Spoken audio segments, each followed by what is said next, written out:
Breakfast ಆಯಿತು, ಈಗ lunch politics ಶುರುವಾಗಿದೆ. ಸಿದ್ದರಾಮಯ್ಯಗಾಗಿ ಡಿಕೆ ನಿವಾಸದಲ್ಲಿ ಬಾಡೂಟವನ್ನ ಏರ್ಪಾಡು ಮಾಡಲಾಗುತ್ತೆ. ಸದ್ಯಕ್ಕೆ ಬ್ರೇಕ್ಫಾಸ್ಟ್ ನ ಸವಿದಿದ್ದಾಯಿತು, ಈಗ ಲಂಚ್ ಪಾಲಿಟಿಕ್ಸ್ ಶುರು ಮಾಡ್ಕೊಂಡಿದ್ದಾರೆ. ಸಿದ್ದರಾಮಯ್ಯಗಾಗಿ ಡಿಕೆ ನಿವಾಸದಲ್ಲಿ ಬಾಡೂಟವನ್ನ ಏರ್ಪಾಡು ಮಾಡಲಾಗುತ್ತೆ. ಸಿಎಂ ಬ್ರೇಕ್ಫಾಸ್ಟ್ ಸಭೆಯ ಬೆನ್ನಲ್ಲೇ ಲಂಚ್ ಮೀಟಿಂಗ್ ಅನ್ನು ಕೂಡ ನಡೆಸಲಾಗುತ್ತೆ. ಡಿಸಿಎಂ ಡಿಕೆಶಿ ನಿವಾಸದಲ್ಲೂ ಕೂಡ ಬಾಡೂಟ ಫಿಕ್ಸ್. ಮುಖ್ಯಮಂತ್ರಿಗಳ ಬಾಡೂಟಕ್ಕೆ ಆಹ್ವಾನಿಸಿದ ಡಿಸಿಎಂ. ಮುಖ್ಯಮಂತ್ರಿಗಳನ್ನ ಬಾಡೂಟಕ್ಕೆ ಡಿಸಿಎಂ ಡಿಕೆ ಶಿವಕುಮಾರ್ ಅವರು ಆಹ್ವಾನಿಸಿದ್ದಾರೆ. ಡಿಕೆಶಿ ನಿವಾಸಕ್ಕೆ ಬಾಡೂಟಕ್ಕೆ ತೆರಳಲಿರುವ ಸಿಎಂ. ಬ್ರೇಕ್ಫಾಸ್ಟ್ ಆಯ್ತು, ಈಗ ಲಂಚ್ ಪಾಲಿಟಿಕ್ಸ್ ಅನ್ನ ಶುರು ಮಾಡ್ಕೊಂಡಿದ್ದಾರೆ. ಸಿದ್ದರಾಮಯ್ಯಗಾಗಿ ಡಿಕೆ ನಿವಾಸದಲ್ಲಿ ಬಾಡೂಟವನ್ನ ಏರ್ಪಾಡು ಮಾಡಲಾಗಿದೆ. ಸಿಎಂ ಬ್ರೇಕ್ಫಾಸ್ಟ್ ಸಭೆಯ ಬೆನ್ನಲ್ಲೇ ಲಂಚ್ ಮೀಟಿಂಗ್ ಅನ್ನ ಏರ್ಪಾಡು ಮಾಡ್ಕೊಂಡಿದ್ದಾರೆ. ಡಿಸಿಎಂ ಡಿಕೆಶಿ ನಿವಾಸದಲ್ಲೂ ಕೂಡ ಬಾಡೂಟ ಫಿಕ್ಸ್ ಅಂತ ಹೇಳಲಾಗ್ತಿದೆ. ಮುಖ್ಯಮಂತ್ರಿಗಳನ್ನ ಬಾಡೂಟಕ್ಕೆ ಡಿಸಿಎಂ ಡಿಕೆ ಶಿವಕುಮಾರ್ ಅವರು ಆಹ್ವಾನಿಸಿದ್ದಾರೆ. ಬಾಡೂಟಕ್ಕೆ ನೀವು ಬರಲೇಬೇಕು ಅಂತ ಆಹ್ವಾನವನ್ನ ಕೊಟ್ಟಿದ್ದಾರೆ. ಡಿಕೆಶಿ ನಿವಾಸಕ್ಕೆ ಬಾಡೂಟಕ್ಕೆ ಸಿಎಂ ಸಿದ್ದರಾಮಯ್ಯ ಅವರು ಕೂಡ ಹೋಗ್ತಾರೆ. ಬೆಳಗ್ಗೆ ಗಮನಿಸಿದ್ರಿ, ಬ್ರೇಕ್ಫಾಸ್ಟ್ ಮೀಟಿಂಗ್ ಅನ್ನ ಮಾಡಿದ್ರು. ಸಿಎಂ ಸಿದ್ದರಾಮಯ್ಯ ಅವರ ಕಾವೇರಿ ನಿವಾಸದಲ್ಲಿ ಈ ಒಂದು ಬ್ರೇಕ್ಫಾಸ್ಟ್ ಮೀಟಿಂಗ್ ಅನ್ನ ಮಾಡಲಾಗಿತ್ತು. ಆ ಒಂದು ಮೀಟಿಂಗ್ ನಲ್ಲಿ ಕೆಲವೊಂದಿಷ್ಟು ವಿಚಾರಗಳ ಬಗ್ಗೆ ಚರ್ಚೆ ಮಾಡಲಾಯಿತು. ಮುಖ್ಯವಾಗಿ ಈ ಒಂದು ಪವರ್ ಶೇರಿಂಗ್ ವಿಚಾರವಾಗಿ ಚರ್ಚೆ ಮಾಡಿದ್ರು. ಅದಾದ ನಂತರ ಜಂಟಿಯಾಗಿ ಸುದ್ದಿಗೋಷ್ಠಿಯನ್ನು ಕೂಡ ಮಾಡಿದ್ರು. ಆ ಒಂದು ಜಂಟಿಯಾಗಿ ಸುದ್ದಿಗೋಷ್ಠಿಯನ್ನು ಮಾಡುವಂತಹ ಸಂದರ್ಭದಲ್ಲಿ ಕೆಲವೊಂದಿಷ್ಟು ವಿಚಾರಗಳ ಬಗ್ಗೆ ಚರ್ಚೆಯನ್ನ ಮಾಡಿದ್ರು. ಜೊತೆಗೆ ಈ ಒಂದು ಗೊಂದಲವನ್ನ ಯಾರೆಲ್ಲ ಸೃಷ್ಟಿ ಮಾಡ್ತಾ ಇದ್ದಾರೆ, ಜೊತೆಗೆ ತಮ್ಮ ಪಕ್ಷದಲ್ಲಿರುವವರೇ ಕೆಲವೊಂದಿಷ್ಟು ಶಾಸಕರು ಸಚಿವರು ಹೇಳಿಕೆಗಳನ್ನು ಕೊಡ್ತಾ ಇದ್ದಾರೆ ಪವರ್ ಶೇರಿಂಗ್ ವಿಚಾರಕ್ಕೆ ಸಂಬಂಧಪಟ್ಟಂತೆ, ಅವರೆಲ್ಲರಿಗೂ ಕೂಡ ಸೂಚ್ಯವಾಗಿ ಎಚ್ಚರಿಕೆಯನ್ನು ಕೂಡ ನೀಡಲಾಗಿತ್ತು. ಈಗ ಬ್ರೇಕ್ಫಾಸ್ಟ್ ಅಂತೂ ಮುಗಿತ್ತು, ಈಗ ಲಂಚ್ ಪಾಲಿಟಿಕ್ಸ್ ಅನ್ನ ಶುರು ಮಾಡ್ಕೊಂಡಿದ್ದಾರೆ. ಸಿದ್ದರಾಮಯ್ಯಗಾಗಿ ಡಿಕೆ ನಿವಾಸದಲ್ಲಿ ಬಾಡೂಟವನ್ನ ಏರ್ಪಾಡು ಮಾಡಲಾಗ್ತಿದೆಯಂತೆ. ಒಂದು ಕಡೆ ಬೆಳಗ್ಗೆ ಟಿಫನ್ ಈಗ ಸಿದ್ದರಾಮಯ್ಯ ಅವರ ಕಾವೇರಿ ನಿವಾಸದಲ್ಲಾಯ್ತು, ಈಗ ಲಂಚ್ ಮೀಟಿಂಗಿಗೆ ಪ್ಲಾನ್ ಅನ್ನ ಮಾಡ್ಕೊಂಡಿದ್ದಾರಂತೆ. ಹಾಗಾದ್ರೆ ಒಂದು ಲಂಚ್ ಮೀಟಿಂಗ್ ನಲ್ಲೂ ಕೂಡ ಏನು ಬೆಳಗ್ಗೆ ಈಗ ಸದ್ಯಕ್ಕೆ ಕೆಲವೊಂದಿಷ್ಟು ಬೆಳವಣಿಗೆಗಳಾಯ್ತು, ಅದೇ ರೀತಿಯಲ್ಲೇ ಲಂಚ್ ಮೀಟಿಂಗ್ ಅಲ್ಲೂ ಕೂಡ ಏನಾದ್ರೂ ಚರ್ಚೆಗಳಾಗತ್ತಾ ಅನ್ನೋದು ಬಹಳ ಕುತೂಹಲಕ್ಕೆ ಕಾರಣ ಆಗಿದೆ. ಡಿಕೆ ಆಹ್ವಾನದ ಮೇರೆಗೆ ಮಂಗಳವಾರ ಬಾಡೂಟ ಇರುತ್ತೆ. ಇಂದು ಬ್ರೇಕ್ಫಾಸ್ಟ್ ಮೀಟಿಂಗ್ ಮಾಡಿದ ಇಬ್ಬರು ನಾಯಕರು. ಮಂಗಳವಾರ ಡಿಕೆ ನಿವಾಸದಲ್ಲಿ ಲಂಚ್ ಮೀಟಿಂಗ್ ಇರುತ್ತೆ. ಇಂದು ಸಿಎಂಗೆ ಆಹ್ವಾನ ನೀಡಿರುವ DCM DK Shivakumar. CM Siddu ಆಪ್ತರಿಗೂ ಕೂಡ ಆಹ್ವಾನ ನೀಡುವ ಎಲ್ಲಾ ರೀತಿಯ ಸಾಧ್ಯತೆ ಇದೆ. ತೀವ್ರ ಕುತೂಹಲ ಮೂಡಿಸಿದ ಲಂಚ್ ಮೀಟಿಂಗ್. ಡಿಕೆ ಆಹ್ವಾನದ ಮೇರೆಗೆ ಮಂಗಳವಾರ ಬಾಡೂಟ ಇರುತ್ತೆ. ಇವತ್ತು ಇಬ್ಬರು ನಾಯಕರು ಒಟ್ಟಿಗೆ ಕುತ್ಕೊಂಡು ಬ್ರೇಕ್ಫಾಸ್ಟ್ ಅನ್ನ ಸವಿದ್ರು. ಅದಾದ ನಂತರ ಕೆಲವೊಂದಿಷ್ಟು ರಾಜಕೀಯ ಕುರಿತು ಕೆಲವೊಂದಿಷ್ಟು ಬಿಸಿ ಬಿಸಿ ಚರ್ಚೆ ಕೂಡ ಮಾಡಿದ್ರು. ಈಗ ಮಂಗಳವಾರ ಬಾಡೂಟವನ್ನ ಡಿಕೆ ಶಿವಕುಮಾರ್ ಅವರು ಆಯೋಜನೆ ಮಾಡಿದ್ದಾರೆ. ಇದಕ್ಕೆ ಸಿಎಂ ಸಿದ್ದರಾಮಯ್ಯ ಅವರಿಗೆ ಆಹ್ವಾನ ಕೂಡ ಕೊಟ್ಟಿದ್ದಾರೆ. ಜೊತೆಗೆ ಸಿದ್ದರಾಮಯ್ಯ ಆಪ್ತ ವರ್ಗದಲ್ಲಿ ಗುರುತಿಸಿಕೊಂಡಿರುವಂತಹ ಕೆಲವೊಂದಿಷ್ಟು ಸಚಿವರು ಶಾಸಕರಿಗೂ ಕೂಡ ಆಹ್ವಾನ ನೀಡುವ ಸಾಧ್ಯತೆ ಇದೆ. ಬಹಳ ಕುತೂಹಲಕ್ಕೆ ಕಾರಣ ಆಗ್ತದೆ ಈ ಒಂದು ಲಂಚ್ ಮೀಟಿಂಗ್.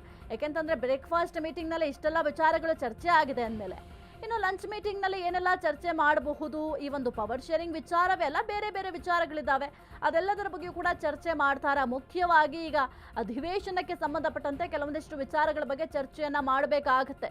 ಯಾಕೆಂತಂದ್ರೆ ವಿಪಕ್ಷದವರು ಈಗ ಆಲ್ರೆಡಿ ಯಾವೆಲ್ಲ ವಿಚಾರಗಳನ್ನ ಚರ್ಚೆ ಮಾಡಬೇಕು ಅಂತ ಸಕಲ ರೀತಿಯಲ್ಲೂ ಕೂಡ ಸಿದ್ಧತೆಯನ್ನ ಮಾಡ್ಕೊಂಡಿದ್ದಾರೆ.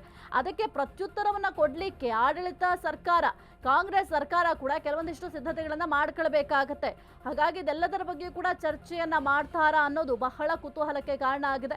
ಡಿಸೆಂಬರ್ 8ನೇ ತಾರೀಕು ಈ ಒಂದು ಅಧಿವೇಶನ ಇರುತ್ತೆ. ಅಧಿವೇಶನಕ್ಕೂ ಮುನ್ನ ಈ ಒಂದು ಲಂಚ್ ಮೀಟಿಂಗ್ ಮಾಡ್ತಾ ಇರೋದು ಬಹಳ ಕುತೂಹಲಕ್ಕೆ ಕಾರಣ ಆಗಿದೆ.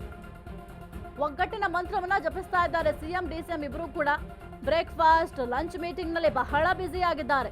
ಸಿಎಂಗೆ ಬಾಡೂಟ ಹಾಕ್ಸೋಕೆ ಡಿಕೆ ಮುಂದಾಗಿದ್ದಾರೆ. ಎಲ್ಲವೂ ಸರಿ ಇದೆ ಅಂತ ತೋರಿಸುವ ಪ್ರಯತ್ನ ಮಾಡ್ತಾ ಇದ್ದಾರಾ ಅಂತ, ಒಗ್ಗಟ್ಟಾಗಿದ್ದೇವೆ ಅಂತ ತೋರಿಸುವ ಯತ್ನವನ್ನ ಮಾಡ್ತಾ ಇದ್ದಾರೆ. ಯಾಕೆಂದ್ರೆ ಇಷ್ಟು ದಿನ ಎಲ್ಲೂ ಕೂಡ ನಾವು ಒಗ್ಗಟ್ಟಾಗಿದ್ದೀವಿ ಅಂತ ಹೇಳ್ಕೊಳ್ತಾನೆ ಇರಲಿಲ್ಲ. ಆದ್ರೆ ಈಗ ಒಗ್ಗಟ್ಟಿನ ಮಂತ್ರವನ್ನ ಜಪಿಸ್ತಾ ಇದ್ದಾರೆ. ಈ ಒಂದು ಬ್ರೇಕ್ಫಾಸ್ಟ್ ಮೀಟಿಂಗ್ ಆದ್ಮೇಲೆ ಒಗ್ಗಟ್ಟಿನ ಮಂತ್ರವನ್ನ ಜಪಿಸ್ತಾ ಇದ್ದಾರೆ. ಈಗ ಎಲ್ರಿಗೂ ಕೂಡ ನಾವೆಲ್ಲ ಒಟ್ಟಿಗೆ ಇದ್ದೀವಿ, ನಮ್ಮಲ್ಲಿ ಯಾವುದೇ ರೀತಿಯ ಒಡಕಿಲ್ಲ, ನಮ್ಮಲ್ಲಿ ಯಾವುದೇ ರೀತಿ ಡಿಫ್ರೆನ್ಸಸ್ ಇಲ್ಲ ಅಂತ ತೋರಿಸ್ಕೊಳ್ಳಿಕ್ಕೆ ಈಗ ಬಾಡೂಟವನ್ನ ಹಾಕಿಸ್ತಾ ಇದ್ದಾರೆ ಎಂಬ ಪ್ರಶ್ನೆ ಕೂಡ ಮೂಡ್ತಾ ಇದೆ. ಯಾಕೆಂತಂದ್ರೆ ಸುಮಾರು ಸನ್ನಿವೇಶಗಳು ಆ ರೀತಿಯಾಗಿದೆ. ಇನ್ನು ಕಾಂಗ್ರೆಸ್ ಸರ್ಕಾರ ಅಧಿಕಾರಕ್ಕೆ ಬರುವಂತಹ ಸಂದರ್ಭದಲ್ಲಿ ಮಾತ್ರ ನಾವಿಬ್ರು ಜೋಡೆತ್ತುಗಳು ಅಂತ ಎಲ್ಲಾ ಕಾರ್ಯಕ್ರಮದಲ್ಲೂ ಕೂಡ ಭಾಗಿಯಾಗ್ತಾ ಇದ್ರು, ಒಗ್ಗಟ್ಟಿನ ಮಂತ್ರವನ್ನ ಜಪಿಸುವ ಕೆಲಸವನ್ನ ಮಾಡ್ತಾ ಇದ್ರು. ಆದ್ರೆ ಅದಾದ ನಂತರ ಗಮನಿಸಬಹುದು ಎಷ್ಟೋ ಬಾರಿ ಒಬ್ಬೊಬ್ಬರೇ ಹೋಗಿದ್ದಾರೆ. ಜೊತೆಗೆ ಈಗ ಸಿಎಂ ಹೇಳಿರುವಂತದ್ದು ಡಿಸಿಎಂಗೆ ಗೊತ್ತಿರ್ತಿರ್ಲಿಲ್ಲ, ಡಿಸಿಎಂ ಮಾತನಾಡೋದು ಸಿಎಂಗೆ ಗೊತ್ತಿರಲಿಲ್ಲ. ಆ ರೀತಿಯಾಗಿ ಎಷ್ಟೋ ಘಟನೆಗಳು ನಡೆದಿದೆ. ಈಗ ಸದ್ಯಕ್ಕೆ ಒಂದು ಬ್ರೇಕ್ಫಾಸ್ಟ್ ಮೀಟಿಂಗ್ ಆದ್ಮೇಲೆ ನಮ್ಮಲ್ಲಿ ಎಲ್ಲವೂ ಕೂಡ ಸರಿ ಇದೆ, ಯಾವುದೇ ರೀತಿಯ ತೊಂದರೆಗಳಿಲ್ಲ, ಈ ರೀತಿಯ ಗೊಂದಲವನ್ನ ಬೇರೆಯವರು ಸೃಷ್ಟಿ ಮಾಡ್ತಾ ಇದ್ದಾರೆ, ಇನ್ನು ಮುಂದೆ ಯಾವತ್ತೂ ಕೂಡ ಈ ರೀತಿಯ ಗೊಂದಲಗಳು ಇರೋದಿಲ್ಲ ಅಂತ ಸಿಎಂ ಡಿಸಿಎಂ ಇಬ್ರು ಕೂಡ ಒಗ್ಗಟ್ಟಾಗಿದ್ದೀವಿ ಅಂತ ತೋರಿಸ್ಕೊಳ್ಳಿಕ್ಕೆ ಈ ರೀತಿಯಾಗಿ ಬ್ರೇಕ್ಫಾಸ್ಟ್ ಮೀಟಿಂಗ್, ಲಂಚ್ ಮೀಟಿಂಗ್ ಮಾಡ್ತಾ ಇದ್ದಾರೆ ಎಂಬ ಅನುಮಾನ ಕೂಡ ಮೂಡ್ತಾ ಇದೆ. ಭೂವರಾಹ ಸ್ವಾಮಿ ದೇವಸ್ಥಾನಕ್ಕೆ ಹೊರಟ ಡಿಕೆಶಿ. ಮಂಡ್ಯದಲ್ಲಿರುವ ಭೂವರಾಹ ಸ್ವಾಮಿ ದೇಗುಲ ನಮಗೆ ಎಲ್ಲಿ ನಂಬಿಕೆ ಇದೆಯೋ ಅಲ್ಲಿಗೆ ಹೋಗ್ತೇವೆ ಅಂತ ಹೇಳಿದ್ದಾರೆ. ಭೂವರಾಹ ಸ್ವಾಮಿ ದೇವಸ್ಥಾನಕ್ಕೆ ಡಿಕೆ ಶಿವಕುಮಾರ್ ಅವರು ಹೊರಟಿದ್ದಾರೆ. ಮಂಡ್ಯದಲ್ಲಿರುವ ದೇವಸ್ಥಾನ ಇದು ಭೂವರಾಹ ಸ್ವಾಮಿ.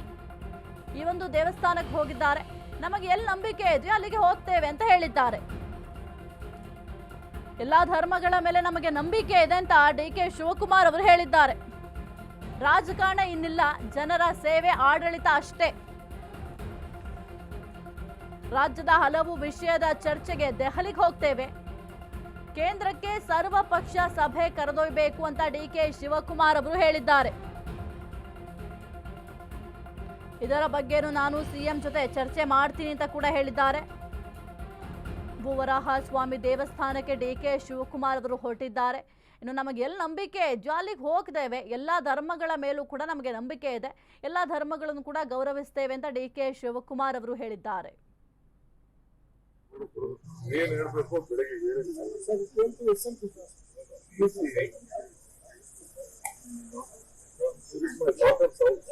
ಅಣ್ಣ ನೀನು ಸ್ವಲ್ಪ ಹಿಂದೆ ಕ್ಯಾಮ್ರಾ ಎತ್ಬೇಕು.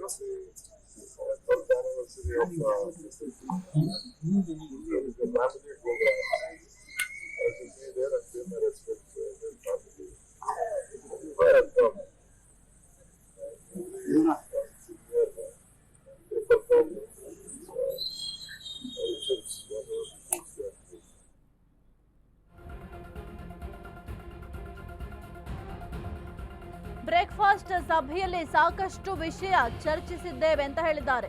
ರಾಜ್ಯದ ಸಮಸ್ಯೆಗಳ ವಿಚಾರಕ್ಕೆ ಕೇಂದ್ರ ಬೆಂಬಲ ಕೊಡ್ತಾ ಇಲ್ಲ. ಕೇಂದ್ರ ಸರ್ಕಾರದ ವಿರುದ್ಧ ಡಿಸಿಎಂ ಡಿಕೆ ಶಿವರ ಆರೋಪವನ್ನ ಮಾಡಿದ್ದಾರೆ.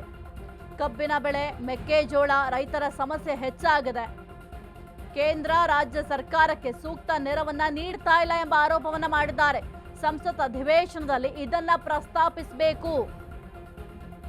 ರಾಜ್ಯದ ಸಂಸದರು ಒಟ್ಟಾಗಿ ಚರ್ಚೆ ಮಾಡಬೇಕು.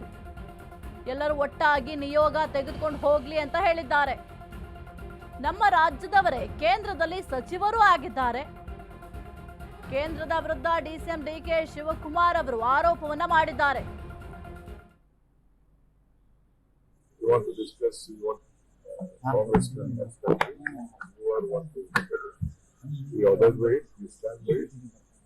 We are committed on it. So yesterday you said that there are many issues of the state to be discussed. You will be going to delay. Of course, myself personally will discuss. That will bring a strategy whether how many of us have to say. But I have a lot of issues on agriculture and urban development. I have to go. I have to sit by with the central ministers also. All of us said I can't go. I have to discuss with the central ministers. We wanted to call all party meeting as a chief minister.